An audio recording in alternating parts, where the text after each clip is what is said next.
Hi everyone, my name is Walter Kole. I'm the Chief Numismatist for the Bradford Exchange Mint. I am also a proud employee owner of the company. Our customers have shown an increased interest in coin collecting, so I thought it would be fun to share with you some coin collecting basics, as well as describe some ways that you could start building your own coin collection today. So let's get started. Coin collecting and collecting of medallions, as well as currency, are all referred to as numismatics. Or here's my high-tech tool so you can know how to pronounce it. That's numismatics. The history of coin collecting actually started over 2,000 years ago in the early days of the Roman Empire. Back then, the first Roman emperor, Caesar Augustus, actually gave coins as gifts. During the Renaissance period of the 17th and 18th century, coin collecting became known as the hobby of kings, most likely because only the affluent people of the day could afford to acquire coins. If you haven't figured it out by now, a person involved in coin collecting is also known as a numismatist. Again, I'll bring in my handy tool. That's numismatist. Okay, great. So let's start on some coin collecting anatomy basics. I'm going to hold up a Eisenhower dollar and show you the head side of the coin. And then I'm going to rotate or flip to show you the reverse side, or the tails. And just as I mentioned, in numismatic terms, the head side would be called the obverse, and the flip from head to toe, you would see the reverse, or the tail side. And why that's important is because when we're talking about medallions, I'm going to show you one of our gold-plated presidential John F. Kennedy medallions. Medallions have a turn, so as opposed to a flip, they turn from right to left. So you can see both sides. And in numismatic terms, that's called the front and the back. Great. So let's talk about 4 influential factors that you might want to consider when you're first starting out collecting coins. The first is rarity. How many of a particular coin exists? Does it have a limited minting, whether that's in numbers or the number of weeks in which it was minted? The second is condition, the appearance of a coin. Was the coin just issued by the U.S. Mint and is in uncirculated condition, or mint fresh, brilliant uncirculated condition? Or has the coin been circulating for some time? We referred to that as a vintage coin, and it was out in public distribution or circulating. The third is demand. How popular is a coin, and does that complicate the fact that the coin was also limited in number or limited in mintage? And the last is completeness. So completeness has to do with how you would like to collect your coins or build a collection, whether it's one specific design type or trying to acquire all of the years in which a coin's design was struck, or if you're just trying to acquire coins by a particular theme or subject matter that you like. So, what does minting mean? So, minting refers to a highly specialized process that involves the use of 2 steel coining dies. Those coining dies are placed into a minting press, and under hundreds of tons of pressure, the 2 coining dies simultaneously strike a very thin coining blank in between, also called a planchette, and under that hundreds of tons of pressure, the engraved imagery on those coining dies precisely transfer the imagery onto the blank that makes the final coin.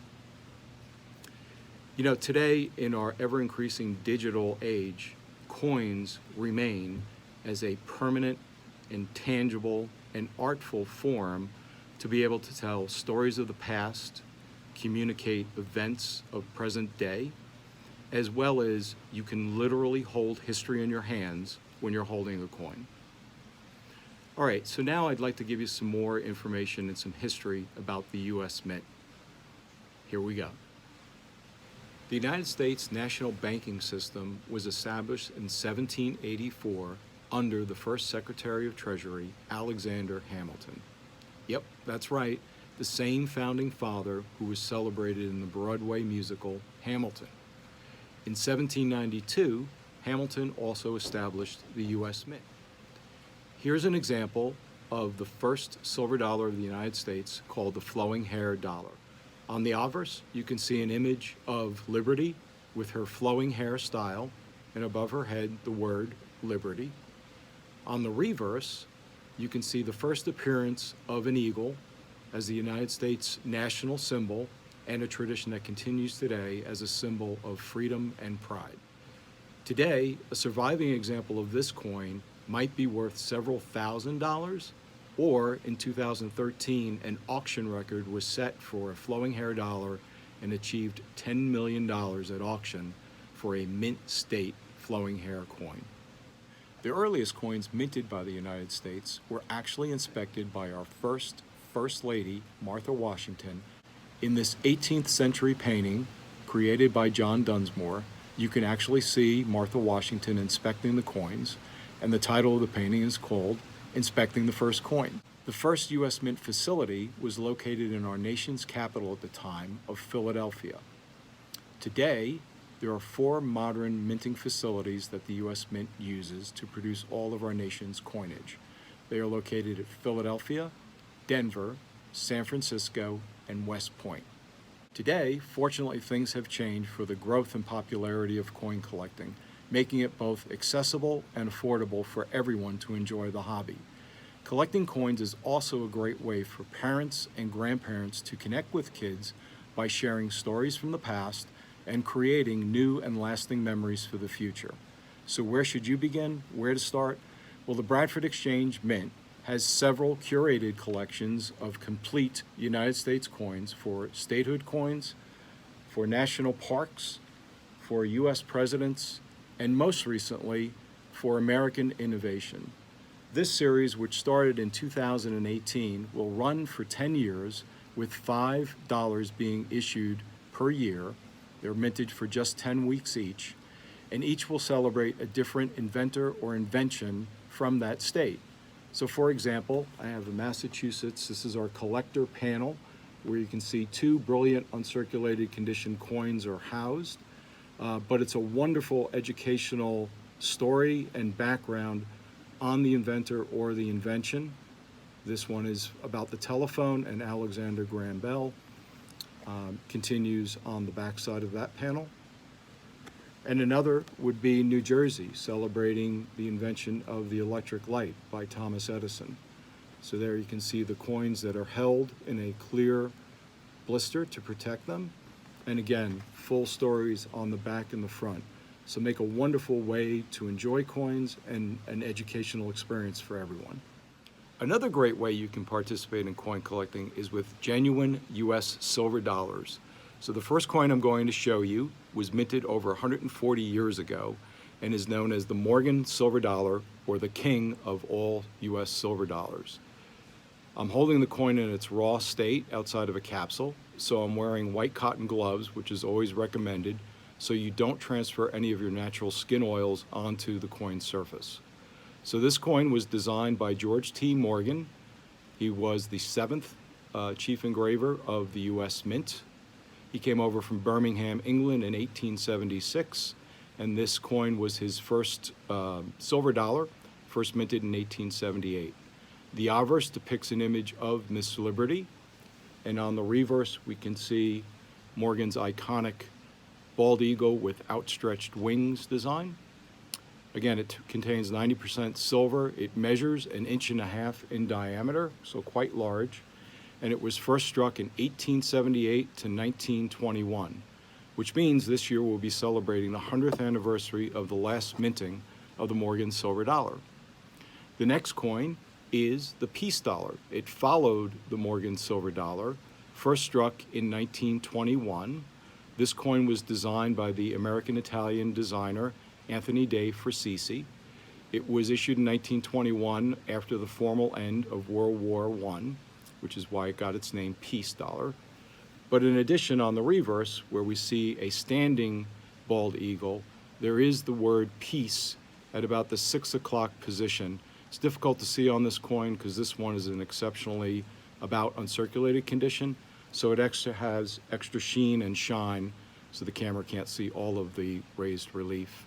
But the coin was minted from 1921 to 1935, also contains 90% silver, measuring 1.5 inches in diameter.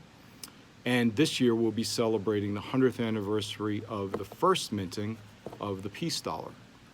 The last coin I'll show you is perhaps the most widely way that U.S. silver dollars are collected today.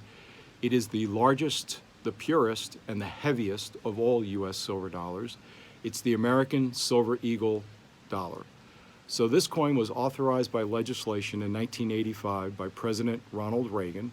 It was first minted in 1986, and its obverse design carries a very famous legacy that harkens back to a 1916 U.S. silver half dollar designed by Adolph Wyman. It's called the Walking Liberty image, and as you can see on the obverse, it's an image of liberty striding towards the dawn of a new day. The coin is actually in our tamper-proof Bradford Exchange holder, so this way you can hold the coin closely to observe all of the detail, but not be concerned about doing any damage to the coin surface. This coin measures 40.6 millimeters in diameter, so it's the largest. It is 99.9% pure silver, so it's the purest, and it is 1 troy ounce of silver, making it the heaviest U.S. silver dollar.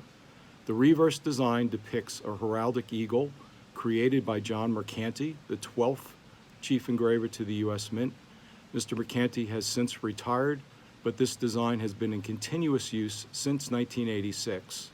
The exciting news is for 2021, the U.S. Mint has announced that the reverse of the American Silver Eagle will change for the first time. So all of the coins that have been struck from 1986 to 2021 will be known as Type 1 with the heraldic eagle, and when the new eagle design comes out, it will be known as Type 2. So whether you want to collect Morgan silver dollars, peace dollars, or the American Silver Eagle, the Bradford Exchange has wonderful curated collections to be able to attain them all. In closing, whether you want to start collecting new dollars that celebrate the ingenuity of American innovation, limited proof medallions that are created in tribute to one of our nation's most beloved presidents, or historic silver dollars that tell the story of the Americana past, the Bradford Exchange Mint has great ways for you to collect them all. If you would like to begin collecting immediately, please click on the link contained in this post. In the meantime, please also feel free to share comments with me about this post or your own personal stories about coin collecting. If you'd like to learn more information about coin collecting, please keep your eyes out as we'll be launching our new Bradford Exchange Mint Facebook page later this summer. On that page, we'll be sharing more learning and intriguing ideas about coin collecting and exciting opportunities for you to continue in the hobby. It'll be a great resource for anyone interested in coin collecting. As always, the Bradford Exchange Mint is here to help you. I hope you have a great day. Make it a great coin collecting day. Thank you.